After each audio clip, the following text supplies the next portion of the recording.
Welcome.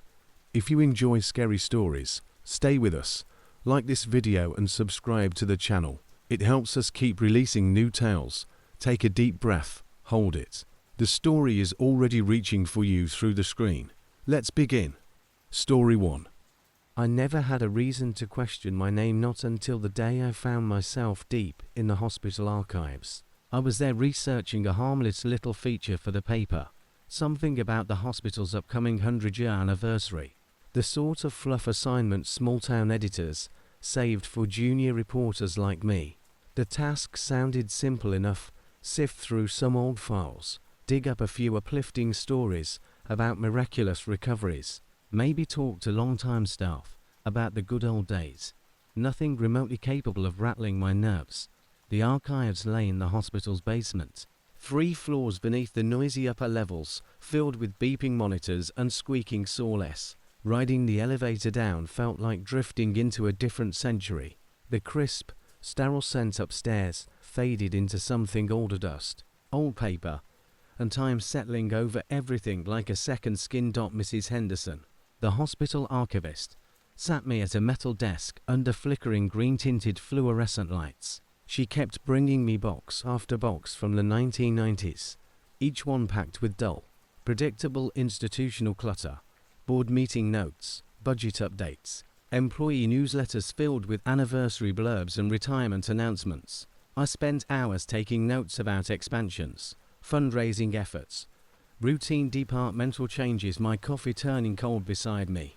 The work was monotonous, but oddly calming. Quiet room, steady rhythm of turning pages, the soft hum of an ancient heater. Late afternoon light took on that strange, basement quality, flattened, unreal when I reached for a box labeled Birth and Death Records, 1994. I remember thinking I should wrap up soon, return tomorrow with fresh eyes.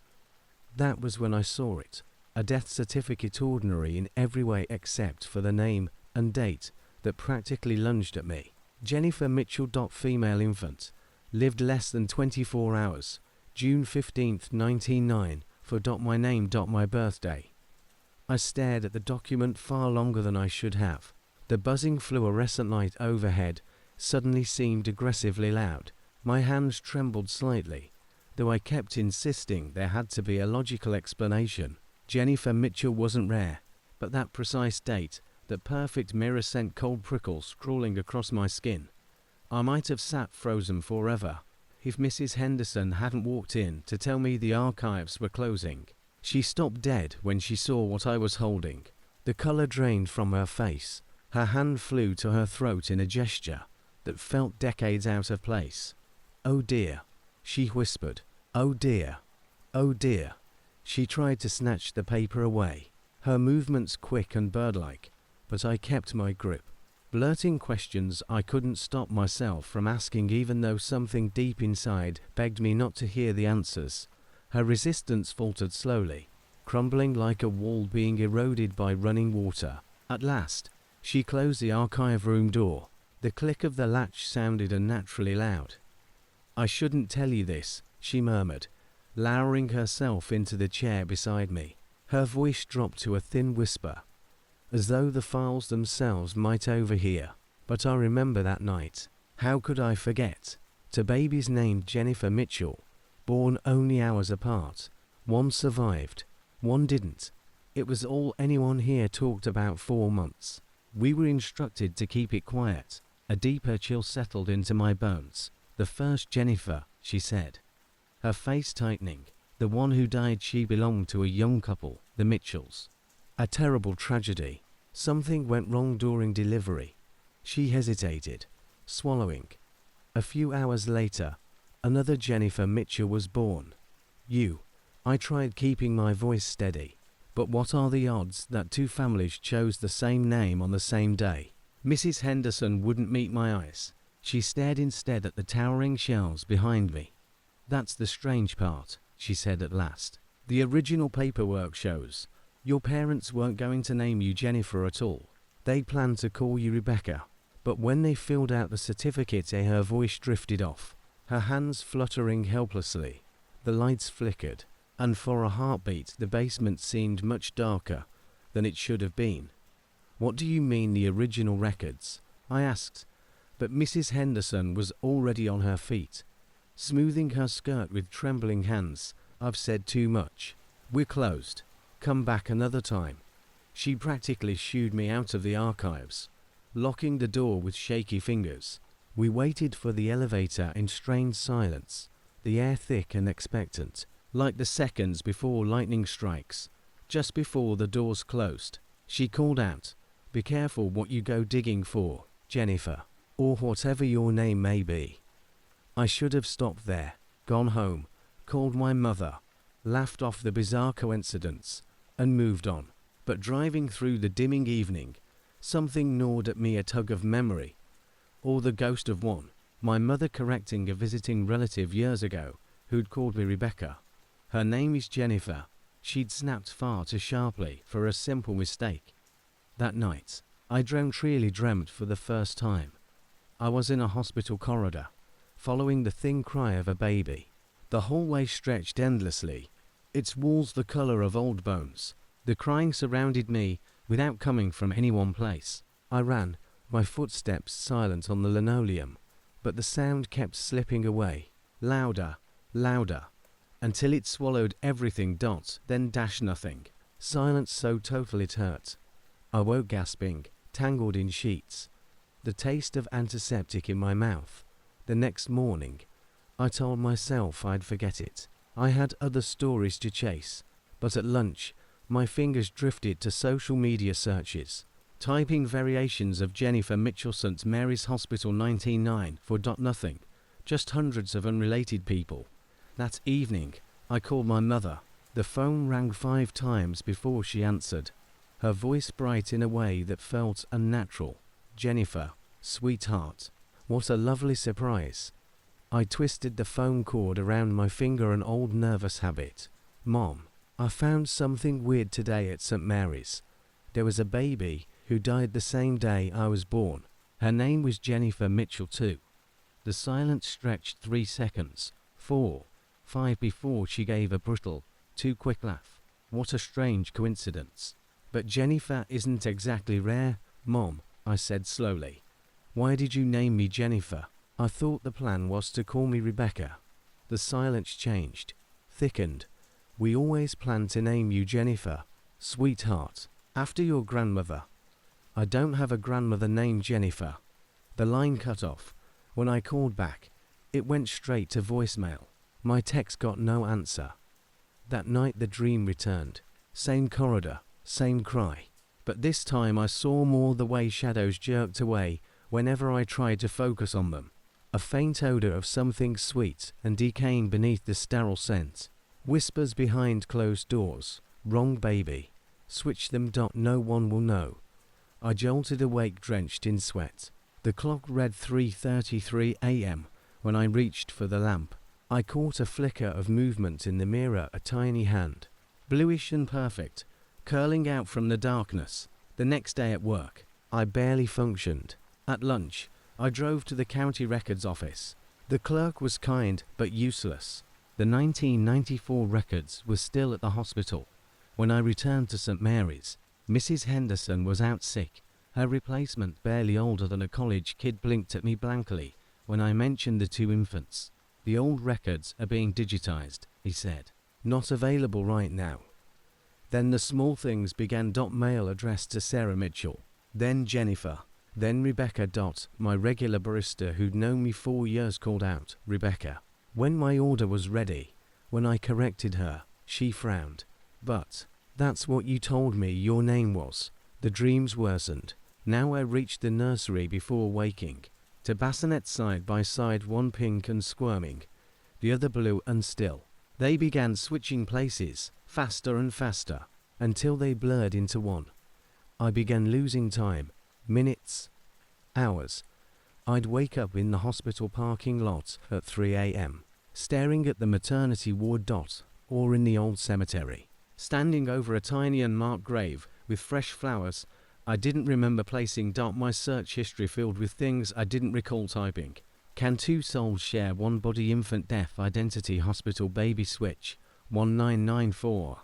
I found notebooks in my handwriting filled with nothing but the names Jennifer and Rebecca scribbled repeatedly, the letters warping into illegible shapes. When I drove to my parents' house, strangers told me they'd moved weeks ago, but I'd just had dinner with them, hadn't I? The memory dissolved when I tried to hold on to it. The breaking point came when I discovered the box in my attic. I don't remember climbing up there or searching, but there it was, a small white box tied with a yellow ribbon, sitting as if it had been waiting. Inside was a birth certificate, my original birth certificate. Rebecca Mitchell, born June 15th, 1994. Mother, Jane Mitchell. Father, Thomas Mitchell. The truth hit like a punch to the ribs. There weren't two Jennifer Mitchells that night. There was one Jennifer Mitchell and one Rebecca Mitchell. One lived, one died. But which was which? Had my parents given me a dead baby's name, or had they given the dead baby mine? I'm writing this from my apartment, where I've kept myself locked in for 3 days. The dreams bleed into waking life now. Or maybe waking life is the dream. I see her everywhere. My mirror twin, my shadow self. Sometimes she's the stillborn infant, blue and perfect. Sometimes she's my age, my reflection's darker double, watching me from mirrors, windows, metal surfaces. When I speak, the voice isn't always mine. When I write, the handwriting shifts. Objects appear in my home, things I never bought. Yellowed baby clothes, an antique rattle. A music box playing a lullaby I almost remember. Last night, a new document appeared in the box. A death certificate. The name changes every time I look. Jennifer Mitchell, Rebecca Mitchell. The date of death is tomorrow. I don't know who I am anymore, Jennifer or Rebecca, living or dead, but I know this. Something impossible happened 30 years ago in that hospital. A name was taken, a life was stolen, and now whatever keeps the balance has come to collect. If you're reading this, please find out the truth. Find who died that night. Find who lived. Find who I truly am. Do it quickly, because I hear her now. Her cries echoing through the corridors of my mind. She's getting closer, and I think she wants her name back. Or maybe she wants more than that. Maybe she wants everything that was taken. 30 years of breath, of life, of growing. Maybe she wants to switch places one final time. Story 2. The first time I overheard them bickering was a Tuesday in March. The kitchen clock glowed 3:17 a.m. and I was making tea again. Sleep had become a fickle visitor lately. That's when Deborah's voice floated down from the upper floor. Deborah, who had been dead for 16 months. You're letting her slip, she scolded softly. The same tone she used whenever I forgot to tend her African violets. She needs order, routine. You know how she gets without it. I'm doing the best I can. My mother answered. My mother, who had died 3 years before Deborah. Their voices mingled like drifting smoke, curling through the darkness while I stood frozen in place, tea bag hovering above the mug, steam fading from the kettle. I didn't answer them. By now I knew better than to respond. Dr. Vera had warned me repeatedly during those early sessions back, when therapy still seemed like it might save me. Engagement deepens the hallucination, he would say, scribbling neat notes in his leather notebook. The first step toward healing is recognizing what isn't real. But their voices sounded real, resonant, familiar, echoing through every hallway of the old Victorian home Deborah and I had renovated together. The same home where she fell from the ladder while painting the library ceiling. She hadn't died instantly. She'd looked up at me with bewilderment before the light inside her eyes shrank like a candle, being starved of air. She's eavesdropping again, my mother remarked sharply. Eleanor, darling, you must rest more. These nighttime wanderings aren't good for you. I shut my eyes and clutched the edge of the counter until my knuckles blanched. The medication, tiny pink pills that softened the world into something quiet, sat in the cabinet above me. Dr. Vera prescribed them after I began hearing Deborah outside urging me about which flowers needed trimming, but the pills blurred Deborah's voice, and some nights Her voice was the only part of her I still had. "Don't take them," Deborah whispered, her voice closer now as if she was standing right behind me. "Stay with us. We're worrying about you being all alone in this big house." "I'm not alone," I murmured, breaking my most important rule. "You have the cat," my mother said with a dry laugh. "That mangy creature hardly counts. When I was alive, we had real pets. Remember our German shepherd, Eleanor? That was companionship." I turned, half expecting to see the two of them in their nightgowns, the way they used to appear during late-night chats. But the kitchen was empty except for soft shadows stretching from the streetlight outside. Morris, my cat, watched me from the windowsill, yellow eyes glowing dot. Then a new voice sliced through the others, smooth and cold. "They're not real, Eleanor." Morris's ears flattened, and he growled a low, warning sound I had never heard from him. "You know they're not real," the voice continued. "Stop listening." The other voices hushed instantly, as if this newcomer commanded them. "Who are you?" I whispered. "The only one telling you the truth," it replied. "The rest are echoes, grief twisted into memories. I'm here to help you see clearly," Deborah returned, her tone shaking with urgency. "Don't listen, Eleanor. Please, we're trying to protect you." "From what?" I asked, but my mother cut in sharply. "From the awful decision you're considering. We've seen the pills you've been hiding away. Did you truly think we wouldn't notice?" The new voice laughed a jagged, splintering sound. "See, manipulation. They know your thoughts because they are your thoughts. Shards of a fractured mind." I pressed my hands over my ears, but the voices only grew louder, as if they'd moved inside my skull. The kitchen swayed around me, edges of cabinets dissolving into shadow. "Take your medication," the new voice ordered. "End their noise." "Don't you dare," Deborah cried. "Remember last time, 3 days in the hospital, Eleanor? 3 days where we couldn't reach you." The medicine cabinet glimmered, as though lit from within, calling to me. The orange bottles lined up in rows felt like soldiers awaiting command. I reached toward one. "She's going to do it, Deborah." My mother panicked. "We're losing her again." "Good," the new voice hissed. "Let them go. They anchor you to insanity. Cut the rope." My fingers closed around the bottle. Suddenly the whole kitchen erupted. Deborah screaming, mother chanting frantic prayers, the new voice laughing sharp and triumphant. Morris yelled and bolted into the dark dining room. I twisted the cap open. The pills shimmered in my hand, tiny promises of quiet, of oblivion. "Eleanor, please," Deborah whispered. For a heartbeat, I felt her hand on my shoulder, warm, steady, achingly real.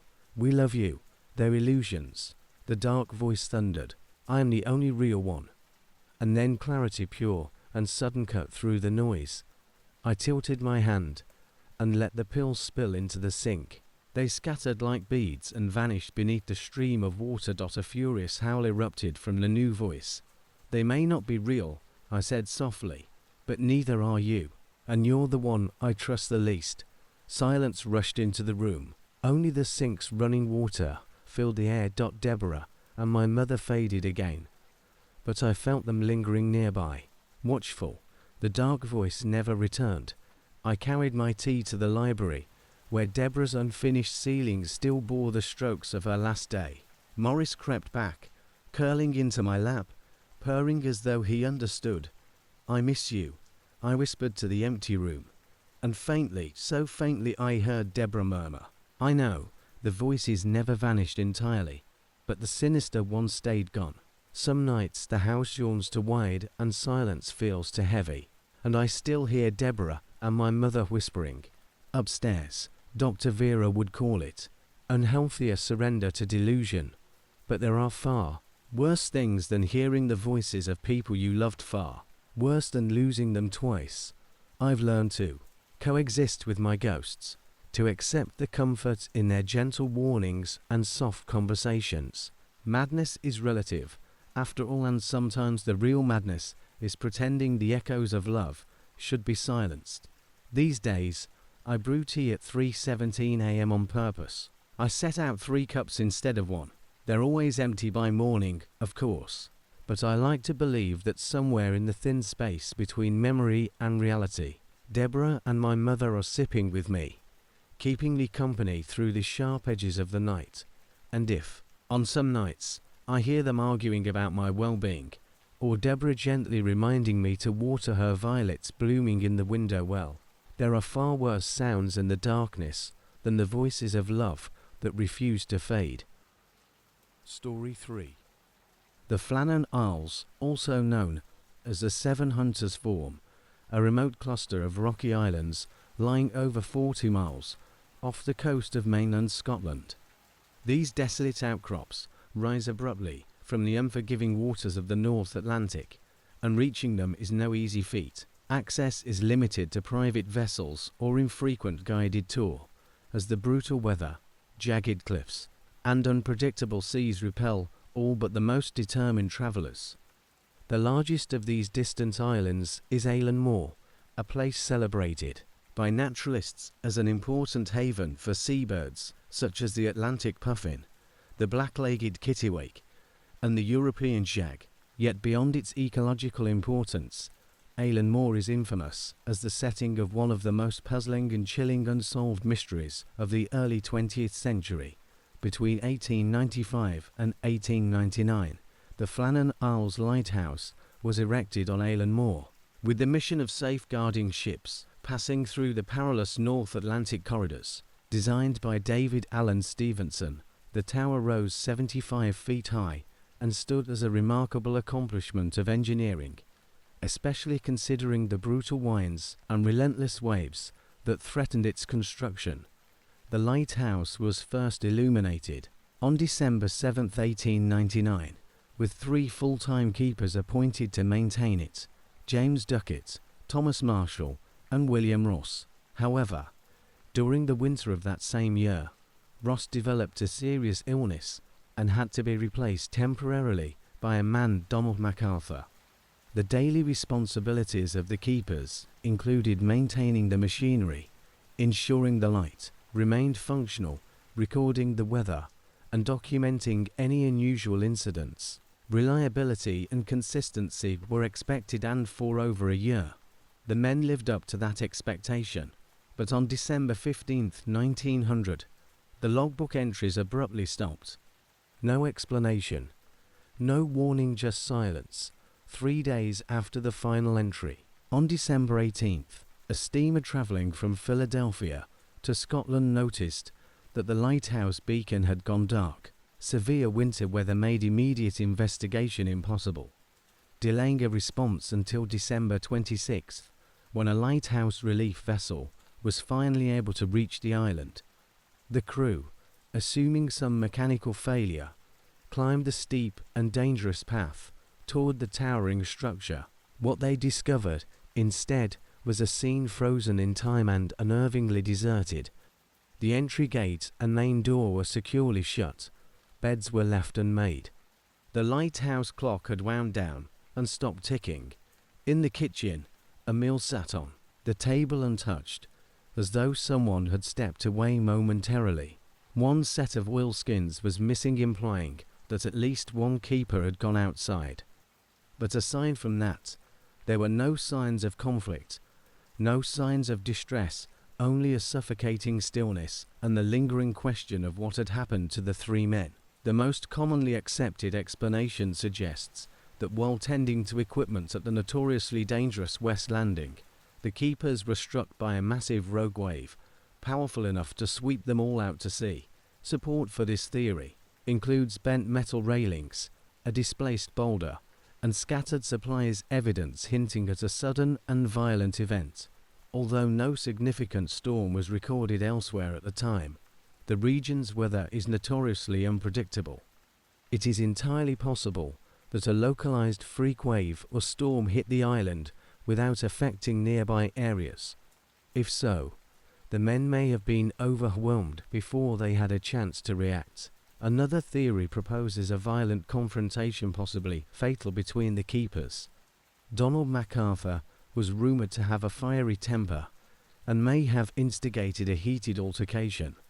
Isolation, monotony, and harsh conditions could easily strain relationships, yet no signs of a struggle were found inside. If a fight had occurred outside, the sea may have erased the evidence, but the theory remains largely speculative. The Flannan Isles' reputation as a place steeped in ancient pagan rituals has also fueled supernatural explanations. Folklore speaks of spirits, fairy storms, and otherworldly forces capable of sweeping the keepers away. These tales, though captivating, are more myth than reality, popularized through art, literature, and music. The islands are indeed rich with stories of sea creatures and old gods, but such legends provide little in the way of real answers. Even more far-fetched ideas include abduction by foreign operatives or the possibility that the keepers deliberately vanished to start new lives. While intriguing, these notions lack evidence. No political motive supports the abduction theory, and extensive interviews with the keepers' families revealed no reason they would willingly abandon their posts or loved ones. Another practical scenario suggests that one keeper stepped outside to secure equipment in worsening weather. When he failed to return promptly, the others may have ventured out to help him. In attempting a rescue, all three could have been taken by the sea. This would explain the missing oilskins and aligns with the strong sense of duty and camaraderie commonly shared among lighthouse keepers. Still, it does not fully clarify why all three would leave the safety of the lighthouse during dangerous conditions. The Northern Lighthouse Board carried out an official investigation and ultimately concluded that the men were likely swept out to sea during a storm or tragic accident. However, the lack of definitive evidence left plenty of room for speculation. Superintendent Robert Muirhead, who personally knew the keepers and examined the site, was one of the first to support the accidental death conclusion.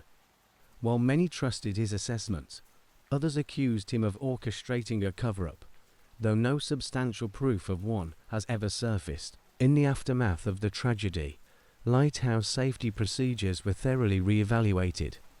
The incident prompted the introduction of improved equipment, more effective communication methods, and stricter emergency protocols designed to prevent such disappearances from ever happening again. The mystery of the Flannan Isles has inspired countless retelling stories, poems, films, and continues to be studied and debated. It also led to significant advancements in lighthouse technology, including better storm monitoring and upgraded signaling systems. To this day, no conclusive explanation has emerged. The fate of James Duckett, Thomas Marshall, and Donald MacArthur remains one of maritime history's most enduring enigmas. More than a century later, their disappearance stands as a stark reminder of the isolation, danger, and sacrifice endured by lighthouse keepers' men who watched over the seas to protect others, often at the expense of their own lives. Story 4. Many years back, I decided to take a long road trip from Florida all the way to New Mexico to visit my adopted aunt, Linda. I call her my adopted aunt because I didn't have much real family growing up, and since she was decades older and always treated me like her own, the title just naturally stuck. We first crossed paths when we were both living in Clearwater, but as she got older, she developed serious breathing issues. Eventually, she moved out to the dry desert air near Albuquerque to live with an old friend. One of our little traditions was what we called a fancy day, a kind of self-care ritual where we'd shop, dress up, and then go out somewhere expensive for dinner as a morale boost. When we first met, I was not in a good place emotionally. I was young, heartbroken, and just getting out of a rough relationship. She became the shoulder I cried on, and our very first fancy day together ended up turning into a long-standing ritual. So to save as much money as possible for that tradition, when I reached Albuquerque, I looked for cheaper places to stay around the outskirts of Shreveport, which was usually my halfway stop after 12 to 13 hours of driving. Eventually, I stumbled on what looked like a quaint little guest house called the Hotel Deal. The price $20 a night was far cheaper than anything downtown, and honestly the place looked nicer than most of the pricier options. I called ahead to make sure they allowed late check-ins and, I mean very late, because sometimes I wouldn't get into Shreveport until the middle of the night. They said that wouldn't be an issue. Happy with that, I booked the room and was excited to see the place in person. If it was truly as nice as it seemed online, I figured I'd probably stay there 2 or 3 times a year during future trips. But as it turns out, I will never, and I mean never, go back to the hotel deal again. As usual, I didn't arrive until well after dark. Just like they promised, the night clerk checked me in and handed me my key. The place seemed clean and surprisingly charming, but when I casually asked how many guests were currently checked in, the clerk told me I was the only one staying there. That struck me as strange. Hotels that nice almost never sit empty. Still, the idea of having the entire building to myself felt oddly indulgent, maybe even peaceful. So instead of overthinking it, I just went straight to my room and got ready for a shower. I didn't bother unpacking. I just grabbed what I needed, including a brand new toothbrush still sealed in its wrapper. When I went to toss the wrapper away, I noticed the small trash can didn't have a liner, no little white bag inside. I thought briefly about going back to the desk to ask for one, but then remembered I had a small spare bag from CVS with my travel toiletries, so I figured I'd use that.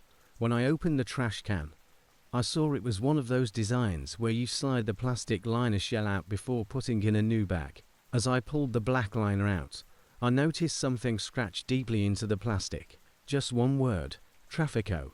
Now, if you've heard me tell this story before, you're probably screaming, how did you not understand what that meant? Well, I did know what it meant. I just didn't connect the dots at the time. After hours of driving, I was exhausted, and my first thought was honestly something like, what a weird place for graffiti. Why carve your nickname or what I assumed was a nickname inside a trash can liner, where only the cleaning staff would see it? I shrugged it off, put the liner back, added my bag, tossed my toothbrush packaging, and headed for the shower. Afterward, I dried off and started looking for the hairdryer. From experience, I knew it's usually buried in the deepest drawer or cabinet, so I checked the bedside table first. Sure enough, I found the hairdryer, but underneath it was a small piece of folded paper. My immediate thought was, if this says not working, I swear. I was really looking forward to drying my hair. It relaxes me. But when I unfolded the paper, all it said was, help me. Those 2 words hit me like cold water. My heart skipped. I flipped the paper over, nothing else written. Just that plea. I scanned the room, suddenly hyper-aware of every shadow, every corner. An overwhelming, irrational fear swept over me, a feeling that someone could be in the room with me. But it was silent, dead silent. I didn't know what to do. Calling the police over a single handwritten note felt questionable, so I took the paper downstairs to the clerk and explained everything, how maybe someone had felt unsafe, maybe worse, in the room or was staying in. But after hearing I had nothing but a note, he brushed it off as a prank. I asked him how he could be so sure. He basically said, is anything broken? Any blood? Any signs of distress? There weren't, just the note. He told me that unless I wanted to switch rooms or check out entirely, there wasn't much else he could do. I returned to my room, sat on the bed for maybe 10 or 15 minutes, then immediately repacked, marched downstairs, and checked out. I felt like I was about to become the opening victim in a horror movie, like the clueless woman whose naivety gets her killed in the first 10 minutes. I'm not saying the clerk was involved in anything sinister, or that the hotel was some H.H. Holmes-style murder trap, but everything in me screamed to leave, so I grabbed my bag, hurried to my car, and drove until I found a quiet patch of road lined with trees and darkness far from any buildings. I locked the doors and, strangely, felt safer in my little car than I had in that eerie hotel room. Sure, I could have driven back into Shreveport to find another hotel, but I didn't have it in me. I was bone tired and couldn't bear the thought of paying too much for a rundown room. I tried to sleep, but even exhausted, My mind kept returning to that note. I desperately hoped that it was just someone's tasteless prank. The alternative made my stomach turn. The next day, when I finally realized what Traffico probably referred to, I called the hotel to explain how I thought the scratched word and the note might be connected. A different staff member answered, an older sounding woman. I told her what room I'd stayed in and exactly where the scratched word was. She put me on hold, went to check, and came back saying there was nothing there, that I must be mistaken. I insisted I wasn't, repeating the exact location.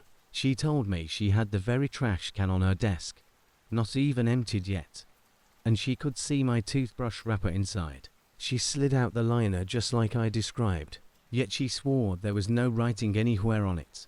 That's when it hit me.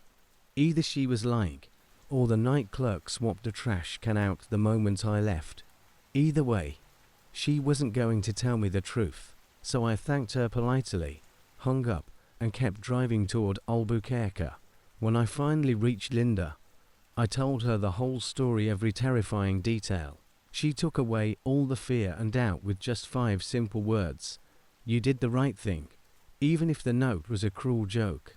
Leaving when I felt unsafe was the right choice, and whoever wrote that note might have done so long before I ever found it. For all I knew, their situation worked out, or didn't, but it wasn't something I could fix. Linda helped me calm my mind, see things rationally, and eventually I felt a little better. I'm not haunted by what happened. Like I said, I still don't know what exactly I stumbled into that night, but even now, I sometimes wonder if I brushed up against something very dark at that hotel, and only glimpsed the surface of whatever was really happening there. Story 5. My name is Desh. I was born in Sri Lanka, but for the past 20 years, I've been living and working in Mumbai, India.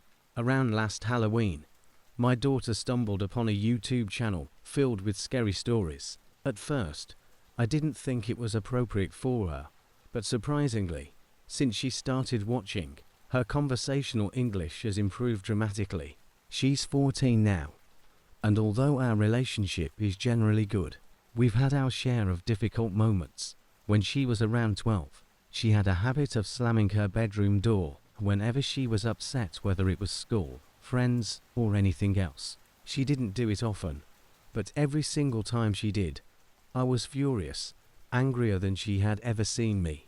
She felt targeted, and I understand why she thought that. Her brother once broke a window with his cricket ball, and I wasn't nearly as enraged as when she slammed that door. I tried explaining that it was the sound that triggered me so intensely, but she couldn't comprehend it, nor would she accept my apology. What she doesn't know, the reason she can't understand, is tied to something I've never had the courage to tell her. Something that happened a few years before she was born.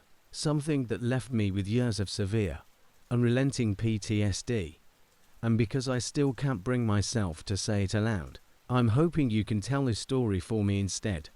I used to work as a floor supervisor at the Taj Mahal Palace Hotel in Mumbai.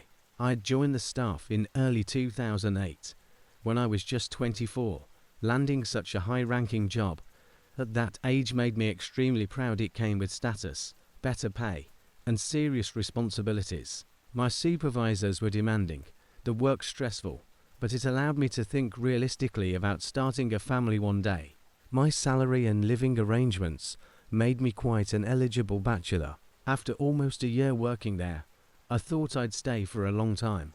But everything changed one night. It was around 9:30 p.m. The hotel was bustling, full of guests, staff, and the usual evening energy. Nothing seemed out of the ordinary. Then we heard a sharp series of pops from the lobby, what many of us initially thought were firecrackers. But within seconds, the confusion gave way to horrifying realization. It wasn't firecrackers, it was gunfire. And the shots were getting louder. I was in the lobby when a wave of panic swept through the guests. People were running in every direction, their faces twisted in terror. I remember the smell of gunpowder drifting through the air, acrid and unmistakable. I dropped behind the reception desk, heart racing uncontrollably, while screams echoed throughout the hotel as people tried to understand what was happening. The attackers were members of a group calling themselves Lashkar-e-Taiba, a Pakistan-based militant organization. They had stormed the hotel's main entrance and immediately opened fire. Their automatic weapons tore through marble columns, wooden paneling, everything. The sheer devastation caused by just a handful of bullets was unimaginable. They were part of a coordinated 10-man assault team that had arrived by sea in what resembled a military raid. But instead of targeting police or soldiers, they went straight for civilians. From where I hid, I saw some of my co-workers on the floor. I couldn't tell if they had ducked for cover or if they'd been injured. Then one of the terrorists came into view, a man dressed in black, carrying a backpack, laughing while he shot at the chandeliers just to watch the glass rain down. That was the moment I realized these men weren't just violent, they were completely deranged. Maybe drug-fueled, maybe simply consumed by hatred. They fired at anything, walls, furniture, even empty space. I managed to quietly dial the emergency number, whispering our location and begging for help. After that, I did the only thing I could think of that might save lives. I moved deeper into the hotel's service corridors, guiding guests towards staff-only passageways to get them away from the gunfire. The terrorists weren't shooting at random. They were methodically sweeping the building, searching specifically for foreign guests. I heard them yelling in Urdu, demanding to know where British and American visitors were staying. They were hunting for high-value targets. A small group of guests and I hid in one of the restricted back areas, trying to remain completely silent. We could hear the attackers' footsteps and voices whenever they came close. Every gunshot made my entire body shake. Then came the smell of smoke. Thick, chemical smoke. The attackers were setting fires. The scent of gasoline or some accelerant filled the air. They moved through the lower floors, breaking into guest rooms and restaurants, torching them afterward in an attempt to burn the entire hotel down. I heard them inside Wasabi by Morimoto, the luxury Japanese restaurant. They had taken hostages, forcing people to the ground, shooting anyone who resisted or hesitated. Anyone carrying a Western passport was killed instantly. Explosions soon followed.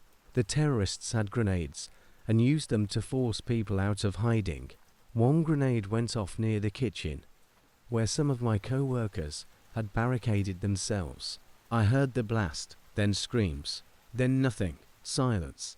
The attackers eventually took positions on upper floors, using the height advantage to fire at people trying to escape, and even at police officers outside. They clearly intended to turn the hotel into a fortress. But the most chilling moment for me personally happened when they seized the hotel's PA system. Their voices echoed through the halls as they issued threats. They declared that all Hindus would be allowed to walk free if we revealed where Westerners were hiding. One of the Western guests hiding beside me whispered, trembling, "Please don't leave us." I told her I wouldn't, and I meant it, not only because abandoning them would haunt me forever, but because I knew they were lying. Even if I left, they would kill me too. So I stayed put and silently prayed for the nightmare to end. Hours later, we finally heard the sounds of Indian security forces engaging the militants. It was a surreal mix of hope and dread. Help was there, but the danger was still immense.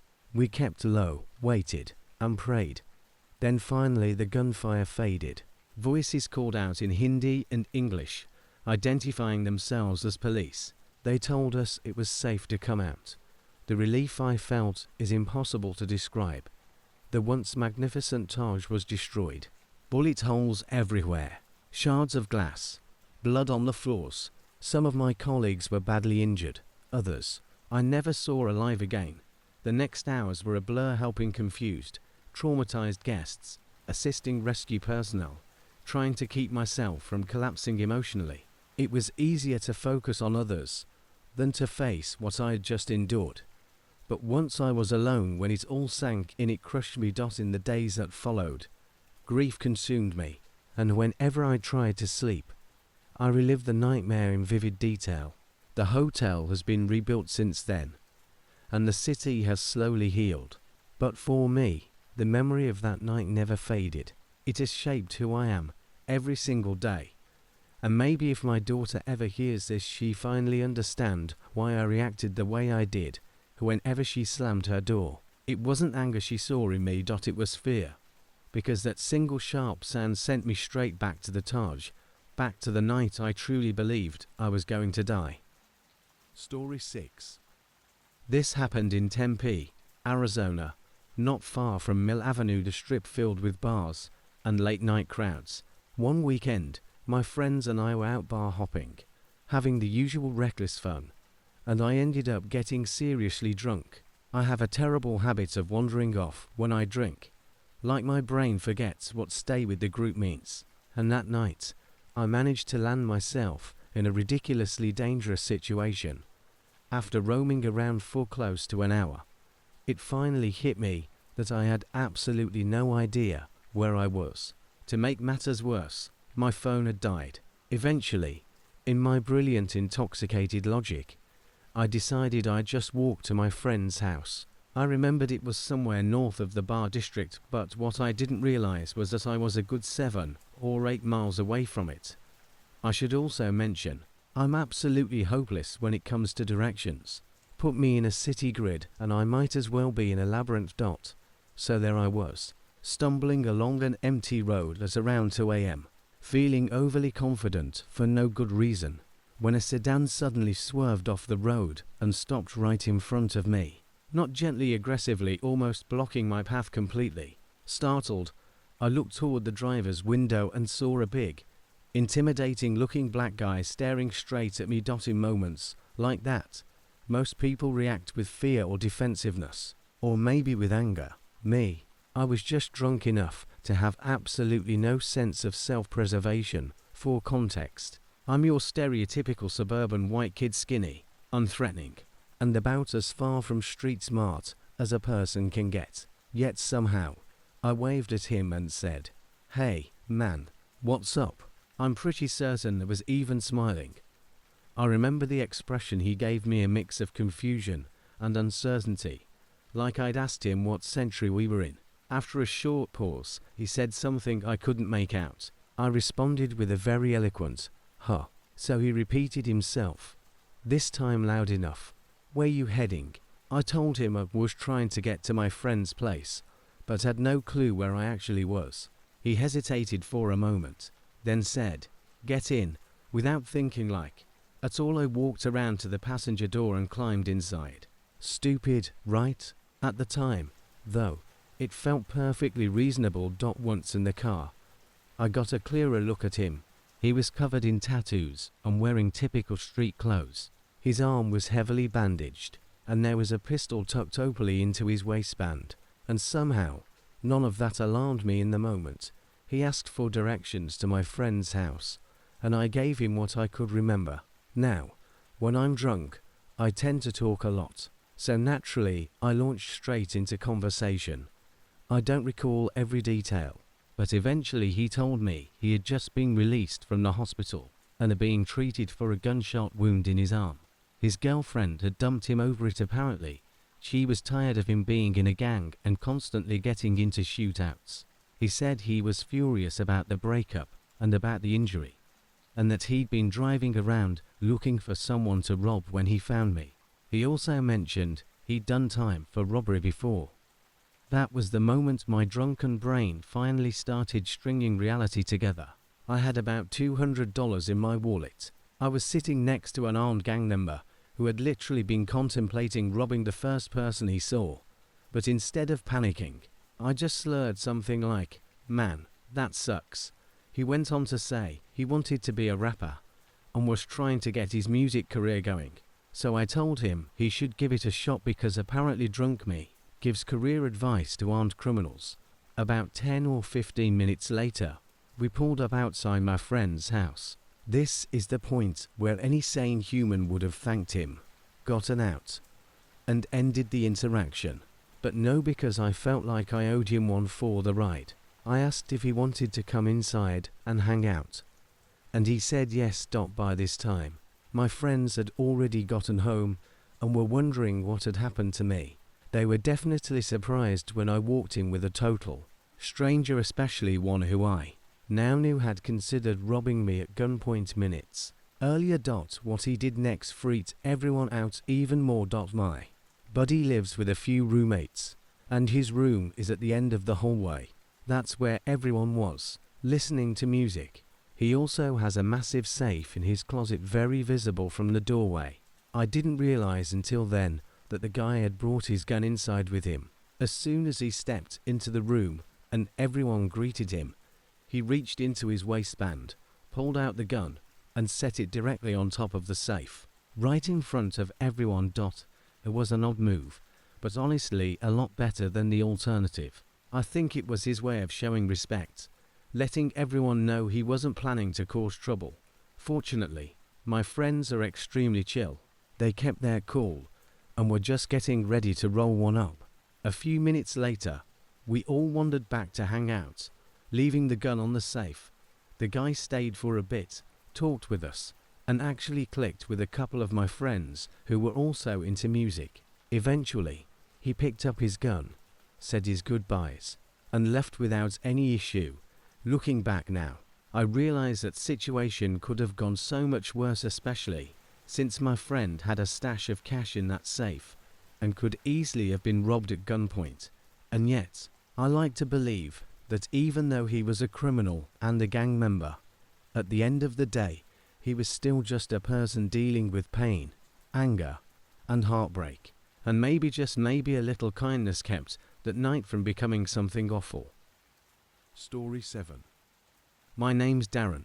I'm from Cornwall, and I'm not sure if this really qualifies as a scary story in the usual way, but it definitely frightened me. So maybe it'll unsettle you as well. A few years back, I learned that a guy I used to go to school with had become the youngest person in the UK to ever be convicted on terrorism charges. Back in 2019, police raided his parents' house and gave him a disturbing nickname after discovering bomb-making instructions on his computer. He ended up going to court for it, but avoided prison because he'd downloaded all that material when he was extremely young. According to our local newspaper, he was labelled a neo-Nazi, and I'm not arguing with that. Apparently, police found all kinds of Hitler-related items in his room during the raid. But the more I looked into his case, the clearer it became that there was far more to the story. When I first heard what had happened, I went hunting for every article I could find. Back in year 7 and year 8, I used to be really close with the guy, and he always came off as a decent kid. But after I changed schools, at the beginning of year 9, it seems like he spiraled hard in a completely different direction. The whole situation hit way too close to home. You can imagine why I wanted to understand exactly what had gone wrong, why someone I once knew even considered building bombs. And that's how I came across one online article that mentioned he had been visiting the website of a group called O9A. The article didn't explain anything about the group, just slapped the word neo-Nazi on them and moved on. But as I kept digging, it was obvious there was much more beneath the surface. I'd already been reading about various far-right groups while researching my old classmates' arrest. I'd come across names like National Front, National Action, Combat 18, but never anything called O9A.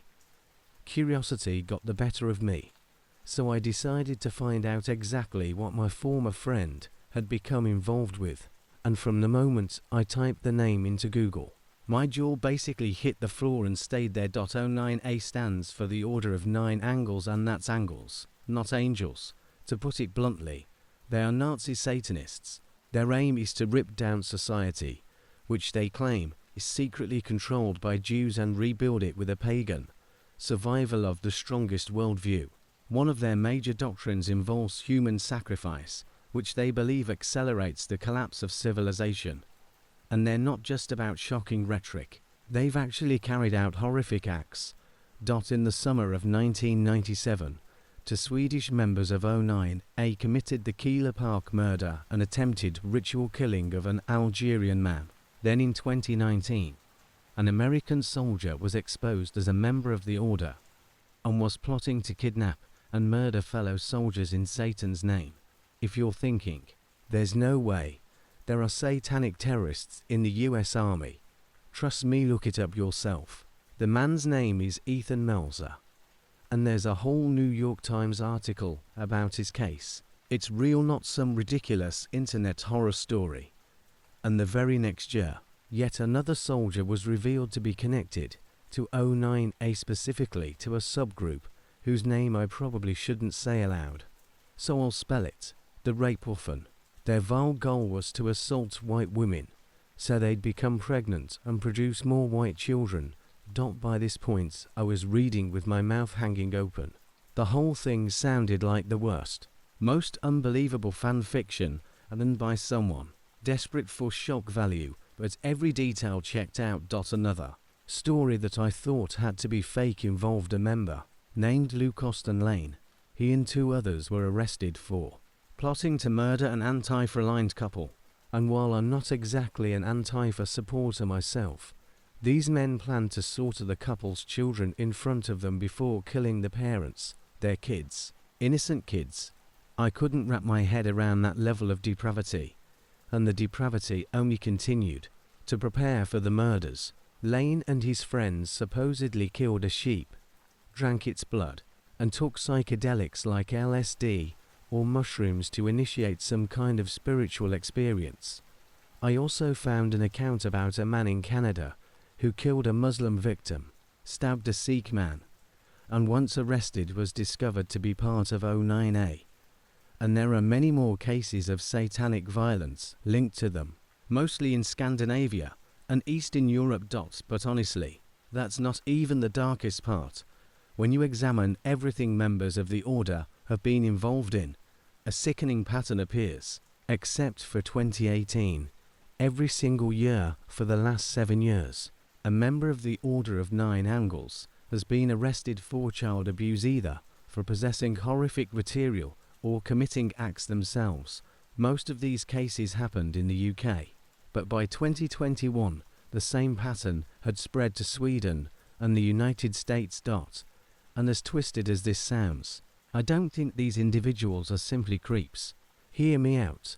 The order has 2 internal documents explaining human sacrifice. One is called A Gift for the Prince, and the other Culling, A Guide to Sacrifice. Their writings are full of dense jargon and esoteric language. But one idea stood out to me, something that suggests all those child-related crimes are intentionally built into their ideology. The order states that human sacrifice doesn't have to mean physically killing someone. If they were literally murdering people constantly, they'd all be locked up immediately. Instead, to continually generate human suffering in a way that stays under the radar, the order spreads child abuse material as a method of feeding evil. Insane, right? That's exactly what I thought until I realized how consistently their members were caught with this material. The victims become sacrifices, and the distribution of images ensures they're violated over and over, while also corrupting others. Then I found yet another example.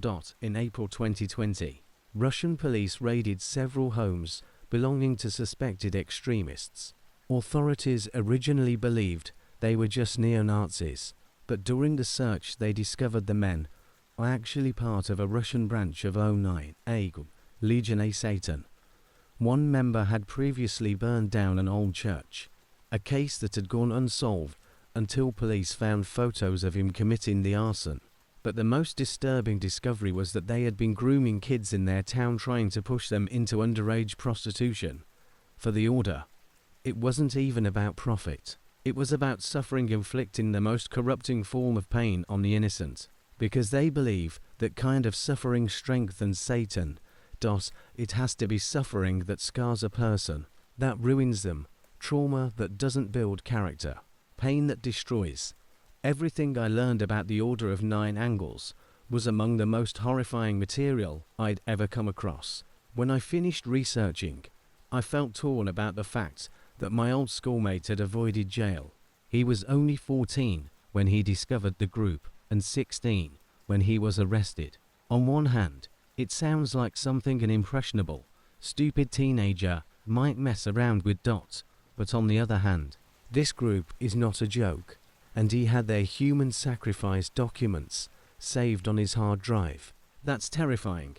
I'm not saying everyone who posts something dumb online deserves prison, but after reading about 09A, I can't help wondering whether the authorities made a mistake. I genuinely hope he moves on with his life, and that this was nothing more than a horrible phase.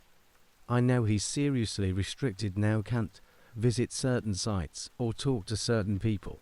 And don't ask how I know. Cornwall is small. Word gets around. Honestly, I would be terrified into straightening my life out if I were him, because the alternative is horrifying. If he truly leaves it behind, good for him. But if he doesn't, then one day I'd open a news article about some horrific crime committed in devotion to a twisted ideology. I used to do a lot of urban exploration around Chicago with my crew, and over the years, we crossed a ton of places off our list. There were the huge grain silos in Pilsen, abandoned after a massive explosion, near Joliet, an old prison with cells and chapels that now host tour. In Gary, Indiana, we wandered through a gorgeous but collapsing church. Under Chicago, we crawled through the old freight tunnels, now sealed off, that were anything but beautiful. We explored the old Chicago post office back when it was still a giant empty shell, and even checked out the old Cook County Hospital before it started being converted into a hotel. That place looked like something ripped straight from Silent Hill. After a while, though, we began looking further outside the city for things we hadn't explored yet. That's when we heard about a forgotten little town in Iowa called Buckhorn. In the early 1900s. Buckhorn was apparently thriving thanks to a massive creamery that produced hundreds of tons of butter every week, employing almost the entire town. But when operating costs skyrocketed, the creamery shut down, leaving nearly everyone suddenly unemployed. From what we could gather, by the 1980s or early 90s, the town had become completely deserted. Using online forums where other explorers shared stories, we built a list of places to check out. The abandoned creamery, the old church, and its cemetery, a few leftover residential buildings. It looked like a perfect place for an all-day exploration. The only downside was the 4-hour drive, and being late October, daylight was limited, so we needed to hit the road at dawn if we wanted to see everything before sunset. Early one cold, grey November morning, we loaded up Mike's van and started driving west along Highway 64 toward Iowa. The weather was miserable, one of those freezing mornings when you'd rather stay in bed. But honestly, exploring abandoned places on bright, sunny days always feels wrong. Nothing enhances the creepy atmosphere like a thick, natural overcast sky. And our excitement outweighed the discomfort anyway. Even though the van's heater didn't work, we were bundled up like we were heading to the Arctic, so the cold didn't bother us too much. When we finally reached Buckhorn, the place looked exactly like an abandoned ghost town should: silent, empty, and crumbling. Buildings looked ready to collapse if you breathed too hard near them. We'd burst through the broken asphalt of the streets. There was no sound except the wind slipping between the deteriorating structures. We started with the old schoolhouse, which looked like it was sagging under its own rotten weight. Inside, it smelled of mold and stale rainwater. Water leaked through the ceiling in several places from the previous night's storm. I had no idea how the building was still standing, and honestly, I was more concerned about the roof falling in than anything supernatural, at least until I saw what someone had written on the CHALKBOARD. Mike was the one who noticed it first. He called us over to a classroom where the word danger was written on the chalkboard in huge, chalk-white letters, followed by an exclamation mark. Mike grinned as he pointed it out, and I let out a short laugh. You see a lot of faux spooky graffiti in popular urbex spots, usually stuff more dramatic than just danger. We always paid attention to real warnings, official signs about unstable floors or live wires, but phrases like abandon hope or ye who enter or Pennywise lives here were easily brushed offers jokes left by other explorers. So, we figured this danger message was just someone's way of claiming they'd been there first, nothing more. Looking back now, I'm almost certain it was a genuine warning. We checked the other classrooms for additional messages, but everything else was normal.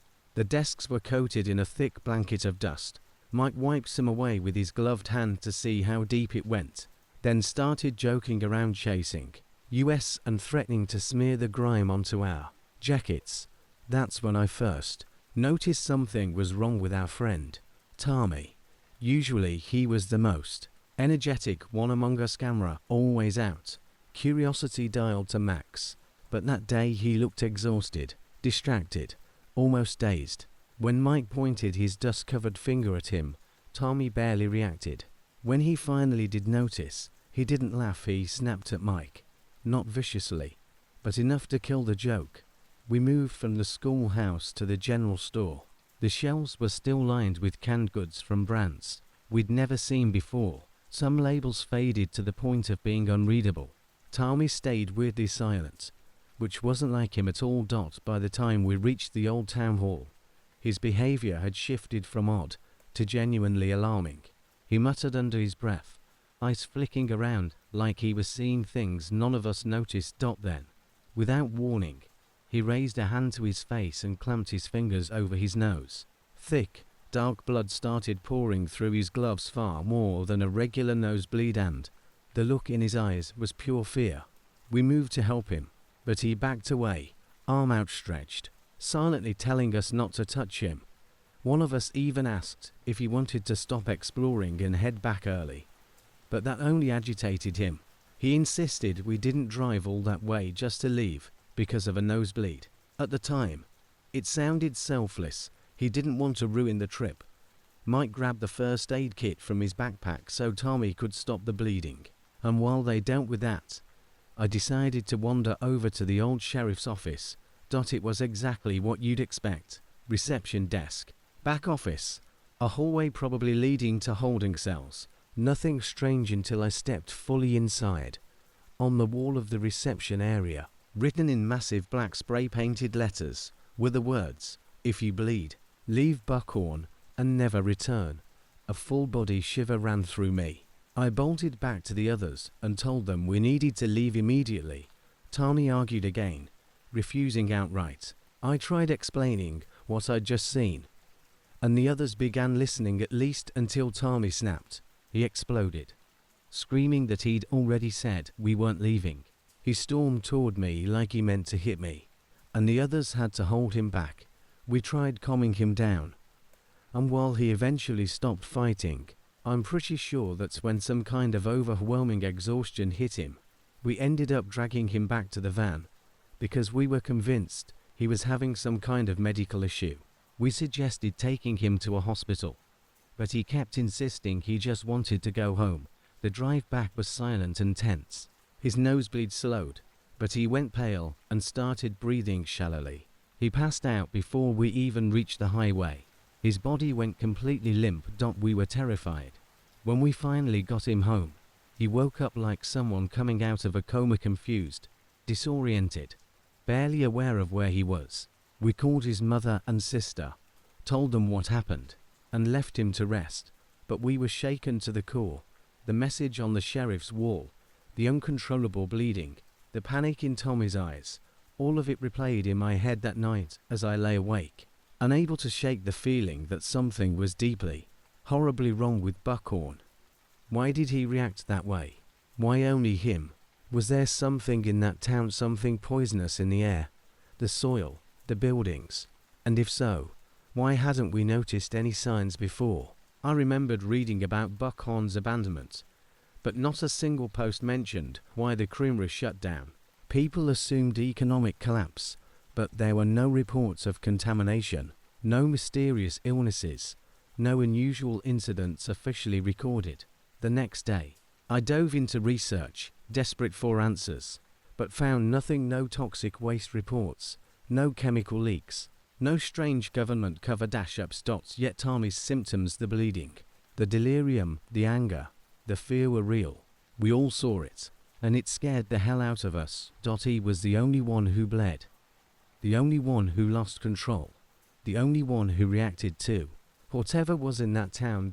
And to this day, I can't explain it. I'm writing all of this down not because I'm some skilled storyteller, but because other people need to be warned.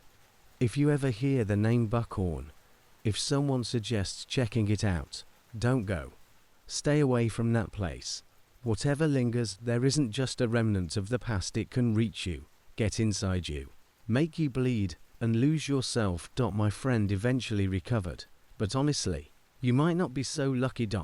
And the secrets that place is hiding are absolutely not worth the price. Today's stories have come to an end. Thanks for watching. See you soon.